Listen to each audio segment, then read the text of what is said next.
Hello! Welcome naman dito sa ibang location ng greenhouse dito sa Albay Farmers Bounty Village. So tingnan natin itong tanim na broccoli at saka cauliflower. So alam niyo dito sa Albay Farmers Bounty Village na pwede pala dito sa Bicol region na magtanim ng broccoli at saka cauliflower. Halika, tingnan natin. So sa pagtatanim ng broccoli o kaya cauliflower, so, importante ang lupa mataba. So, maglalagay kayo ng organic para maging mataba ang lupa. So, tingnan ninyo ang tataba niya. Okay.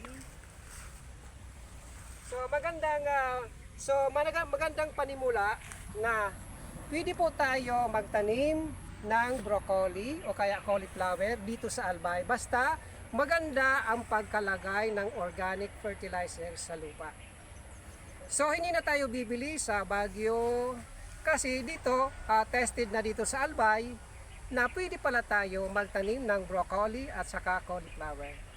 Hanggang dito na lang. So, subscribe. Don't forget, subscribe my Agri-Dubi Agriculture para sa karagdagang mga technology sa pagsasaka. Salamat!